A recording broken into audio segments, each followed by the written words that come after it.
Smart meter ও সরকারি প্রকল্পে solar panel বসিয়ে বিপাকে পড়েছেন ত্রিপুরার খোয়াই জেলার চেবড়ি পেতনিছড়া এলাকার বাসিন্দা সীমা দেবনাথ। বিদ্যুতের বিল অস্বাভাবিক হারে বেড়ে যাওয়ায় বর্তমানে রীতিমতো নাজেহাল অবস্থায় রয়েছেন তিনি। অভিযোগ, স্মার্ট মিটার বসানোর আগে যেখানে প্রতি মাসে 200 থেকে 300 টাকার মধ্যে বিদ্যুৎ বিল আসতো, সেখানে বর্তমানে প্রতি মাসে 3 থেকে 4,000 টাকা পর্যন্ত বিল আসছে। জানা গেছে, বিদ্যুতের বিভিন্ন সমস্যার কারণে সরকারি প্রকল্পের আওতায় নিজের বাড়িতে 3 কিলোওয়াটের সোলার প্যানেল বসিয়েছিলেন সীমা দেবনাথ। সোলার প্যানেল বসানোর সময়ই বাড়িতে নতুন স্মার্ট মিটার স্থাপন করা হয়। এরপর থেকে বিদ্যুৎ বিল অস্বাভাবিকভাবে বেড়ে যাওয়ার অভিযোগ তার। সীমা দেবনাথের দাবি, সোলার প্যানেল বসানোর সময় তাদের জানানো হয়েছিল বাড়ির প্রয়োজন মিটিয়ে অতিরিক্ত বিদ্যুৎ উৎপাদন হলে তা সরকারকে দেওয়া হবে এবং এর বিনিময়ে গ্রাহক অর্থ পাবেন। কিন্তু বাস্তবে তার উল্টো চিত্র দেখা যাচ্ছে বলে অভিযোগ তার। একদিকে বাড়তি বিদ্যুৎ বিল, অন্যদিকে সোলার প্যানেলের কিস্তি, দুইয়ের চাপে তার পরিবারের রাতের ঘুম উড়ে গেছে। তিনি আরও জানান, অতিরিক্ত বিলের কারণ খুঁজতে সন্ধ্যার পর থেকে বারান্দার আলো বন্ধ রেখে অত্যন্ত সীমিত বিদ্যুৎ ব্যবহার করেও বিলের ক্ষেত্রে তেমন কোনো পরিবর্তন দেখা যায়নি। একাধিকবার বিদ্যুৎ দপ্তরের সঙ্গে যোগাযোগ করেও সমস্যার সমাধান হয়নি বলে অভিযোগ করেছেন তিনি। ক্ষুব্ধ গ্রাহকের বক্তব্য, সোলার প্যানেল ও স্মার্ট মিটার বসিয়ে তিনি এখন আর্থিকভাবে সমস্যায় পড়েছেন। তার মতো অভিজ্ঞতা যাতে অন্য কোনো গ্রাহকের না হয় সেই আশঙ্কায় সরকারি প্রকল্পের সোলার প্যানেল বসানোর আগে সবাইকে বিষয়টি ভালোভাবে যাচাই করার পরামর্শও দিয়েছেন তিনি। সব মিলিয়ে স্মার্ট মিটার এবং বিদ্যুৎ বিল নিয়ে রাজ্যের বিভিন্ন প্রান্তে গ্রাহকদের মধ্যে যে অসন্তোষ তৈরি হচ্ছে তার নতুন করে সামনে এলো খোয়াইয়ের এই ঘটনায়।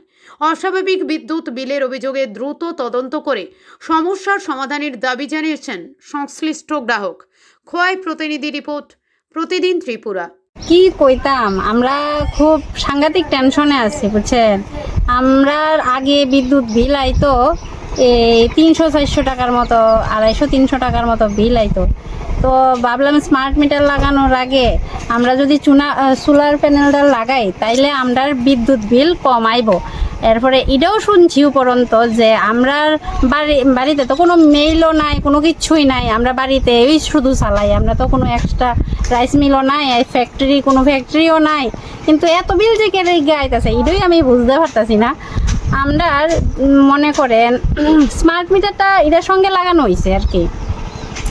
আগে তো স্মার্ট মিটার আসিল না, কিন্তু প্যানেল যখন লাগানো হয়েছে তখন অফিস থেকে আয়া মনে তারা লাগাইছে, ম্যাডাম আইছিল, আয়া দিকে টিকে গেছে। এরপরে আমরা কোয়া হয়েছিল যখন প্যানেল লাগানো হয় যে এই বিদ্যুৎ বিলটা মানে আমরা ব্যাংকের অ্যাকাউন্টে তারা মানে আমরা যতটা খরচ করি এক্সট্রা ইউনিটটা যদি থাকে তাহলে উল্টা সরকার আমরা টাকা দিব। কিন্তু উল্টা সরকার টাকা দিব তো দূরের কথা, আমরা উল্টা রাত্রের ঘুম মানে শেষ আর কি। এই যেই জায়গাটাই তো বিল 300-400 টাকা, এই জায়গাটাই আপনার 4,000 টাকা, 3,500 টাকা, 4,000 টাকা বিল আয়। তো আমরা কি প্যানেলের ইনস্টলমেন্ট চালাবো না বিদ্যুতের বিল দিব না কি করুম এটাই তো বুঝতে পাইতেছি না। আমরা তো রাত্রের ঘুম হারাম হয়ে যেতেছে এই বিদ্যুৎ বিলের কথা চিন্তা করে। ইলেকট্রিক অফিসে তো আমরা 5-6 বার যাওয়া হয়েছে, কিন্তু তারা কোনো কথার কোনো গুরুত্বই দেয় না। তারা এরা চলে কথাটা আমি বুঝতাম পারতেছি না ব্যাপারটা কিতা হইতেছে। প্যানেল তো মানে এমন ভুল যাতে দুনিয়া তার কেউ না করে, রাত্রের ঘুম যাতে আর নষ্ট না করে। আমার মতন প্যানেল লাগাইয়া কেউ আর রাত্রের ঘুম নষ্ট করেন না। প্যানেল লাগাইবার আগে যাইন না শুননা বুঝা এরপরে প্যানেল লাগাইয়েন না, নাহলে কেউ প্যানেল লাগাইন না। আমি সবার কাছে একটাই রিকোয়েস্ট করবো, আপনারা কেউ প্যানেল লাগাইবার আগে সবাই যাইন না শুননা বুঝা শুননা প্যানেলটা লাগাইয়েন। কই থেকে লাগাইলে কেমনে লাগাইলে ভালো হইব সব কিছু বুঝা কেমনে বিলটা আইব এটা যাইন না শুননা করতে হইব। আমরা যে যাইন না শুননা সবের কথা শুননা লাগাইলাম এরপরও আমরা এই দুর্গতি হইব, আমরা তো এটা জীবনও ভাবতাম পারছি না।